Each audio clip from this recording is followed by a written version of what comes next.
Cairo, Seattle. It's time to get schooled with the professor, John Clayton. Welcome to Schooled with the Professor. I'm John Clayton, and this week's topic is fascinating because, of course, it's the biggest subject on the Seahawks right now. How's the offensive line? Pro Football Focus had the offensive line of the Seahawks at 32nd.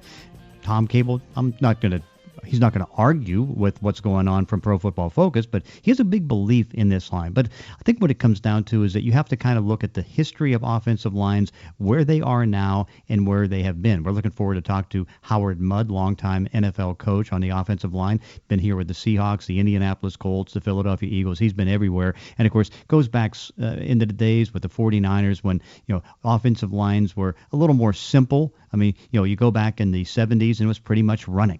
Same thing in the 60s.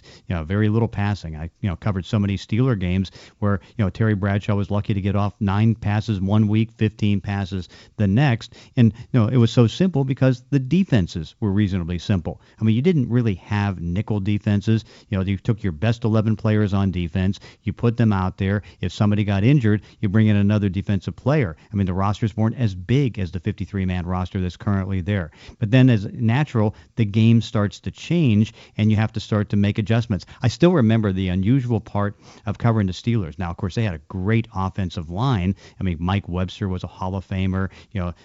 But you look up and down the line. I mean, Mike Webster came into the league about 250 pounds. I mean, the biggest guy on the offensive line was about 270 pounds. I mean, you have fullbacks bigger than that. But it wasn't as much as far as the training and all that stuff. I mean, the bodies were so much smaller back then.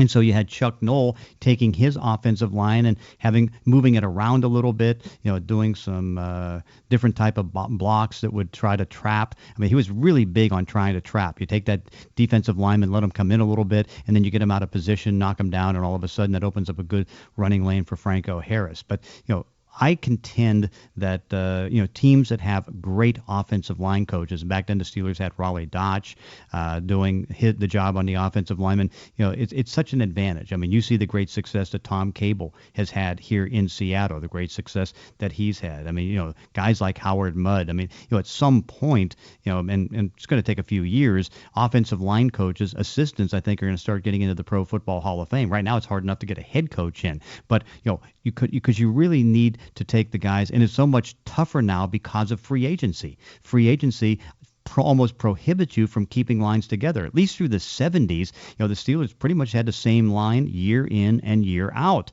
Well, free agency didn't start to the early 1990s, and so now it's such a challenge. Like, look at the Green Bay Packers, for example. Here they are. They have their 3 offensive linemen up. Their left tackle, David Bakhtiari. They have their 2 best guards, T.J. Lang and Josh Sitton up, and they pretty much know that they're going to lose 2 of those guys to free agency. They have to pick which one they're going to sign. Maybe they get Josh Sitton done. Maybe they don't. Maybe they get T.J. Lang done. But they have to replace 2 offensive linemen. And, of course, what they had to do was, pretty much draft the left tackle of the future, Jason Spriggs. That was a guy that the Seahawks were trying to consider. So how you try to do it is so much tougher now than the days because you really don't have long-time control over the players. That's why when you get great offensive line coaches, they can make an impact. I still look at each year, there's usually 2 or 3 offensive line coaches that get hired, and they just change the whole fate of things. Like, for example, this year, Russ Grimm, longtime center with the Washington Redskins, went to the Tennessee Titans with Mike Mularkey, and you watch. He's going to set a line up that's going to be pretty good, even though it's been disappointing the last couple of years, because Russ Grimm knows how to coach. He knows how to get the best out of players and, set that up so you can have the guys work in coordination. Tom Cable, you look at what he did with the line last year, and it really didn't have the quality depth that was there like they have this year. Now, again, we don't know how quality is going to be until Tom Cable gets this line on the field, takes them in games, and try to get them out there to really see how they do against other teams and other defenses. But, you can see last year, he goes in, Alvin Bailey's there, and, of course, he's gone, but he only gets $2 million in free agency. Russell Okung's gone. He went to the Denver Broncos. They really didn't know what they were going to have at center. They started with Drew Nowak. They were actually taking defense defensive players, turning them into offensive players and thinking that's going to work. Where now it's a little bit stronger because they went and used a lot of draft choices. I mean, 3 draft choices last year, 3 draft choices this year. And while people are criticizing the Seahawks offensive line for not having monetary investments, that's still a lot of draft choice investments. A first-round pick for Jermaine Ifedi, a third-round pick for Reese Odiombo, a second-round pick for Justin Britt, a couple fourth-round picks. I mean, overall, about 7 draft choices in the last 3 drafts. And when you think about it, when you're talking about, 30% or 20% of your draft going in one position, that's a commitment. And now it's going to be the commitment that the offensive line coach has to do to try to change things. Now, this is probably the toughest era to be an offensive line coach in the National Football League. Why is that? First, you still have free agency. I mean, you go back to the 2005 Super Bowl team for the Seahawks. One of the beauties and success stories of that team is they had great players, a Hall of Famer in Walter Jones at left tackle, potential Hall of Famer in Kevin Mawai, guy that'll get some consideration, and Steve Hutchinson.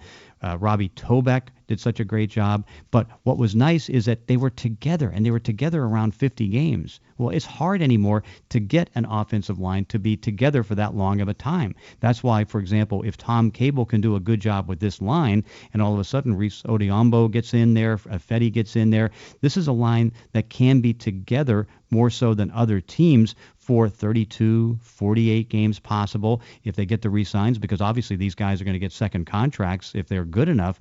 How much, we'll see if they can fit it into their cap. But, it would be huge because, if the line starts out a little shaky at the beginning, gets better by week 4, week 5, and then you start to see that it settles in. Last year, it took 7 weeks for the offensive line to really kick in. That's when they gave up 31 sacks. They gave up 17 sacks over the final 11 games, which is not bad, and you still saw that they end up being a top 5 rushing team. So what the coach has to do now is put things together fast, and he even doesn't have the benefit of a long time in the off season, because you only have 10 OTAs, you only have 1 mini camp, and then you have a training camp where there's not a lot of hitting. So now it's tough for any offensive line coach to do it. Then you double it up with what's coming out of college. What's coming out of college now, I only count up like 29 schools that have pro set offenses, run like the NFL type offenses. And so that means they take guys from air raid offenses, guys from spread offenses, guys that come out of college that have never had their hand on the ground. And if you're going to be in the National Football League, particularly using zone blocking schemes, which of course is the vogue right now, and something you really have to do because you're going against multiple hybrid defenses, it takes time for those guys to be able to learn how to have their hand on the ground, get the leverage and block, and then work in coordination with other offensive linemen. They don't do that as much in college, so that is a supreme challenge. And so if you don't have a good offensive line coach, things are going to go really, really bad. But if you have a very good one, then they have a chance to stay ahead of the curve, and they have a chance to go ahead and try to, get a good blocking scheme out there, get offensive linemen. And then the longer they can stay together, the better they can be together. So that's going to be the challenge. And that's why in many cases, Seattle's fortunate to have a guy like a Tom Cable. I mean, you go around the league. I mean, Bob McKittrick for San Francisco was so great. I mean, you've got some of the best offensive line coaches. I mean, you go Dante Scarnecchia with the New England Patriots. I still respect what Bill Callahan has been able to do in Oakland and Dallas and Washington. Those are guys that are some of the best. And of course, we'll be talking to Howard Mudd, who may have been one of the best all time because, he was able to do it in so many different ways. I mean, you think about in Indianapolis when he was there, he had to try to put the protection scheme for Peyton Manning, knowing how demanding and how great Peyton Manning was, and it worked so well. I mean, you rarely saw Peyton get hit. He was always so respectful for his offensive linemen, whether it was Jeff Saturday or all that. They just really great offensive line coaches get to do this. But it's changed through the years. I mean, you go through the cycle where it was running in the 70s. Then the next thing you know, you get into the 1980s, 3-4 defenses come in. Then you get Dick LeBeau coming in, and he's got zone blitzing schemes, so you don't know where the guys are going to go. Then you see some of the things that are being done now where, there's only maybe one defensive lineman are there, or there's a different type of schemes. You don't know where they're going to go. So communication is one of the keys. And of course, where a center now has to be able to do it. Kind of curious to see now. We go back, remember when Walter Jones was there and Jonathan Ogden, they changed the game in the sense that, they made it easy for an offensive coach like Mike Holmgren and guys like that to be able to go ahead and, send the tight end out into coverage and not have to have the block because they protected the blind side. I mean, that was an era when there were so many great blind side blockers that it changed the game. But now, I mean, it could be the argument made that you really do need a good center because the center kind of keeps everybody in check. He helps with the line calls. He makes it easier for the quarterback. And the left tackles, a lot of them coming out of college, come out of spread offenses, and you don't know if they're going to be good or bad. I mean, go look at the 2013 draft. Luke Jokel and Eric Fisher were among the two top choices in the draft. One looks like a failure in Luke Jokel. Eric Fisher just got a $12 million a year contract by Kansas City, but you still no guarantee that he's that great. But offensive line is the subject of Schooled today, and Howard Mudd will give the education coming up on Schooled.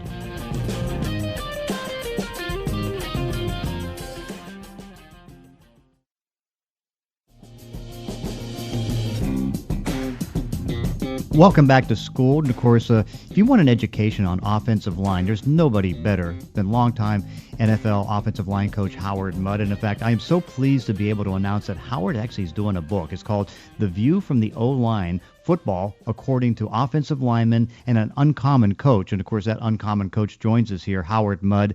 And Howard, we're looking forward to the book because the great part is that you have such knowledge of how NFL offensive lines is, and you have so many great contexts. You get a chance to educate everybody on what this league is about from the offensive line. Well, it was a real interesting project. I really enjoyed it. And I feel so honored that so many people weighed in on the book itself so we could get different viewpoints about a particular subject. It was really good. Yeah, and the great part about the book that you have, and again, it's coming out this fall around September, and of course we'll have you on my show on 10 to 12 talking about it when this does come published. But of course the book's well in the works, and having read it, it was great. Offensive line has been fascinating, and you have always been one of the most innovative offensive line coaches. Kind of take us through how you kind of visualize blocking and try to put all that stuff together. Wow. Okay. Well.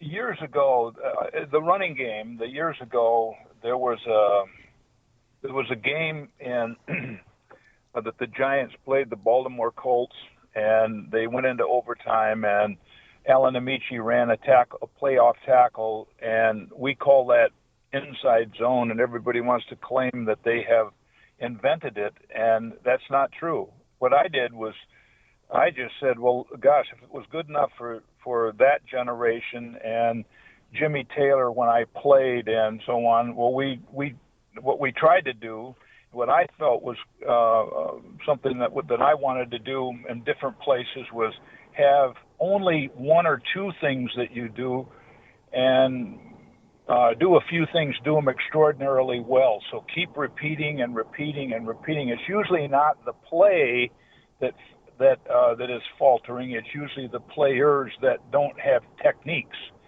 So what I tried to do way back in the running game, way back in years ago, 20 or 30 years ago, was say, well, let's do that. And in Cleveland, we had two 1,000-yard rushers, and we ran the same plays. Same, just did them really well. So, and I think over the years, when you look at the great teams in Denver with Alex Gibbs, they don't do very many things. They just do them really well. So I think that's one thing that I stuck to in the running game. Pass protection, I always felt that I'm laughing because there's people that do it dramatically different. But I wanted to jump in some guy's face and get set on him and jump forward on him and get to him real quickly. The guy that coached me when I was playing said, get to him before he gets to you. That guy's a better athlete than you are. Well, so I carried that forward, and that's the way I coached pass protection, which was an aggressive approach. And we were pretty effective with it over quite a few years. So when did the game start getting a little more complicated on the offensive line? Maybe putting not maybe too many things in. But was it Bill Walsh when he started to do some things in around the '80s with that with his offense? Yeah, Bill did a lot of things, and he had one guy that grounded him, and that was Bob McKittrick, the offensive line coach. And Bob had one style of thing that he did, and they didn't do a whole lot of things. It looked like they did a lot of things because Bill popularized using a lot of formations and spreading people out and that sort of thing. What changed for the offensive line and made it tougher was the 34 defense. That's the first thing. That was, of course, that's when Lawrence Taylor became a great pass rusher. But it was the 34 defense. They put four linebackers in there, and they could stunt and do all kinds of stuff. And we had to figure out how to block them. So you had to learn to be smarter. And then they started. Then the next thing that evolved as far as pass rush was they started taking linemen out and just using a variety of people to be pass rushers. Well, gosh. And then, so they said, okay, well, we'll put Lawrence Taylor and we'll make him a down lineman. Well, they got three or four of those guys, and they only had their teams like Rex Ryan. You go play him, and he might have one down lineman and five linebackers. He'll have, okay, which guys are you going to make down guys? So you got to figure that stuff out. That's the stuff that's challenging, and they stunt and line up all over the place, and they blitz, and because they've got to get to the quarterback, because the quarterback is really the essence of pro football, in my opinion. That's what's really changed is the blitzing. So I know I'm kind of all over the place, but that's really what it is. So then, but and it seems what's so unusual in modern day today is that I think maybe other than the New York Jets, is there any one team that just concentrates on man blocking? It's pretty much zone blocking and trying to make sure that the protections are there. Well, yes, you better zone block, because that guy that lines up in front of you is going to be real creative and try to figure a way to. They're going to figure out a way to stunt and make the guy that's in front of the guard end up over the other guard, or the guy that's in front of the center will go all the way around a pile. And you need to be able to zone block that stuff off, because if you don't and you try to man block it, they're going to create all of those stunting angles so that the offensive linemen run into each other. So you better be able to cooperate with the guy next to you. That's in pass protection, but it also takes place in the run game. So that's important to be able to cooperate. I know as I go around training camps around the country, the big thing I always do and the first thing I do is I start to look to see on the offensive line. I want to see the depth. I mean, and it seems like now depth on offensive line for quality players is about maybe as thin as it's been. I mean, with spread offenses and air raid offenses that bring guys in that don't have their hands on the ground in college, it just seems to be a very tough time to develop really good deep offensive lines. Yes, it is. Well, I'll tell you when it changed. It changed when we had, and it took a few years, but I was here in Seattle, and we had that thing called the free agency. Well, we had a pretty good offensive line here, and after the first year, and Andy Heck left, and Derek Burles left, we got to go find two more guys. I think that's probably why you see such. Then it evolved after that, kept going, and the free agents can't keep your players together because you'll lose them in free agency. That's one big problem, and so you can't develop continuity. And so the challenge for a coach is to say, well, we're going to lose someone, and you got to target them and say, okay, well, probably next year we're going to lose our right guard. Pretty good player, so we better have a guy coming along that's going to step into that position. We developed that philosophy in Indianapolis, and we felt like we were, I was always we paid the two offensive tackles because we knew we were going to have them. We paid our center, Jeff Saturday, and then we felt like our guard positions we had to have someone coming along because we're going to lose them in free agency. So that's a big challenge as a free agency. And then if you don't have the guy developing, it's hard to go out and find a guy that can come in and play the first year. And here in Seattle, of course, the success of the offensive line and the team has been here. But of course, those salaries for some of those guys, particularly now with the quarterback getting $21.9 million, Tom Cable and Pete Carroll have gone to a very young offensive line, trying to get guys drafted in the last 3 years and maybe an undrafted free agent to try to do it. How tough of a challenge is that? Well, it depends. I'm going to some of it I'm going to repeat myself a little. I've watched the Seattle thing develop, and they lost 2 or 3 guys in a very short period of time, and probably didn't have anybody coming along. The free agent that they were looking for wasn't there to step in. So this year they've had to draft a guy at a high level. He's going to be a good player too. Ifedi is going to be really good. I watched him in his college video, and the guy they got from Boise State's going to be a good player too. And those players, so they drafted a couple guys last year. So I don't think they feel they're in as bad a shape as it would appear on the surface. Gosh, we lost our left tackle and our right guard, and we lost this guy and lost that guy, and it's going to take some developing, but that's why we coach. We coach to, it's been this way, John, for a long time. Players, when they come out of college, they're not ready to play. They're not ready to play in the NFL. So, there's a very few people you put them in as a rookie and say, oh, that guy's a good player. It's going to be the second year or the third year.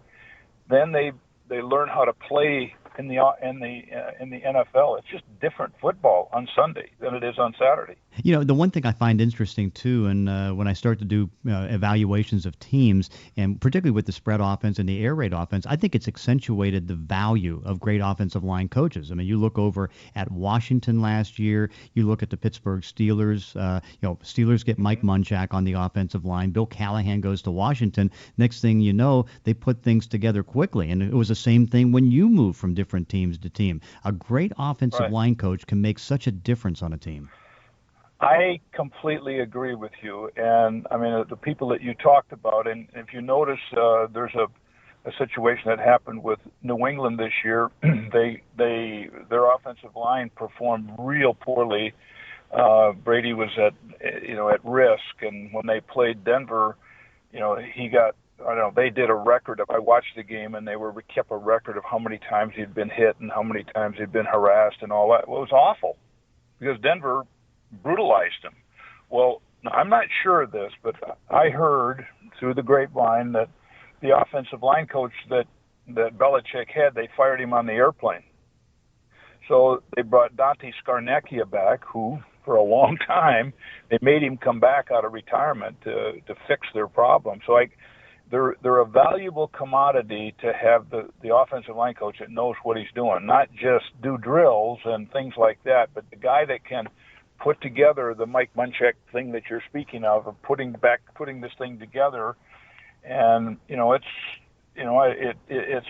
going to be quite a challenge for Tom Cable. He's been coaching a long time.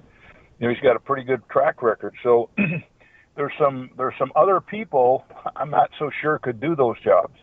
Well, I'll tell you what, you always did a great job, and I think what everybody's job is going to be in the next month to get the view from the O-line, football according to offensive linemen and an uncommon coach.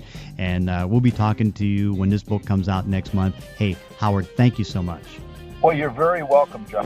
I always enjoy talking to you, but I love being in Seattle, and go Seahawks.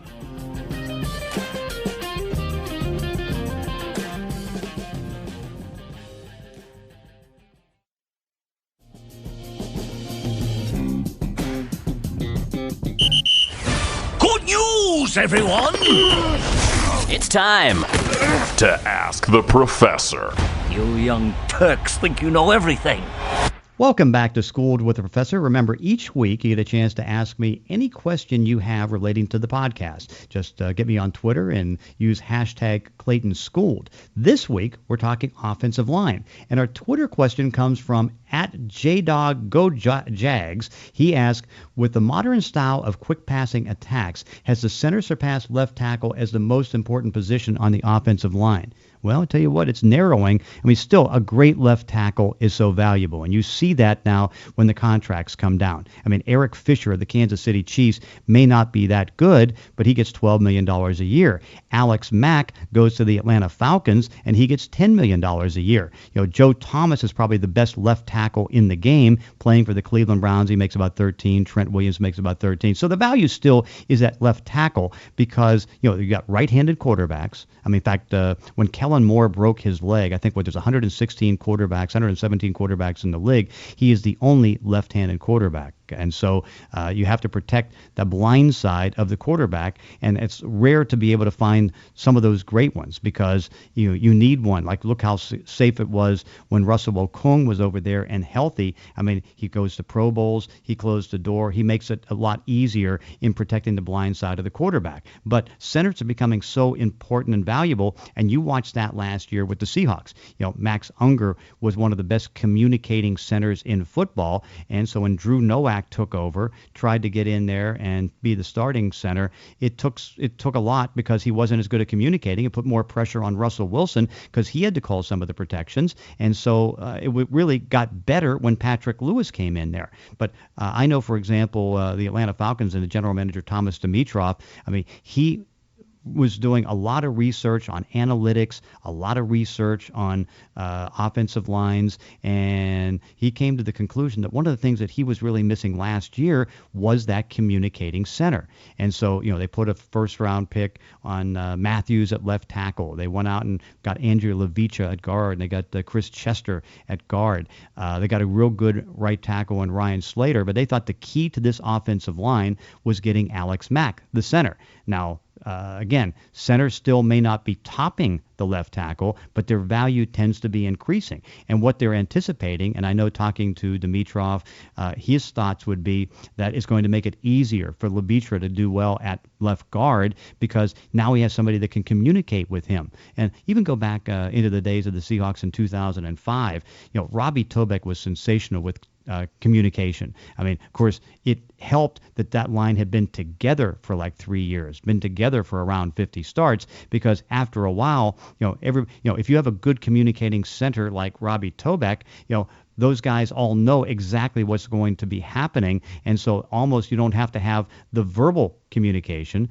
or the signal communication. They all know what each other's going to do, and that really makes for great offensive line play. The more you're together, the better you're going to be. And so centers are so valuable, plus they have to make sure that the pocket doesn't break down. They have to protect the guys because, like, for example, if you don't have a good center or a great scheme with the New England Patriots, you can cause a lot of problems for Tom Brady, because what happens is, he's not real big on, if somebody comes in there, plows through the middle, get to his feet, it really throws him off because he's so good getting those short passes into the middle of the field or getting the long passes. He works the middle as good as any quarterback in the history of this game, but he needs a clean pocket, not total clean, but he just needs enough time where the pocket doesn't break down and somebody gets around his legs. That's where the center is going to be so important. And of course, the center has to make sure in shotgun, because there's an increasing number of shotgun plays, he's proficient in that. And think about the challenge. I mean, you're going up against Ndamukong Suh or some big defensive tackle.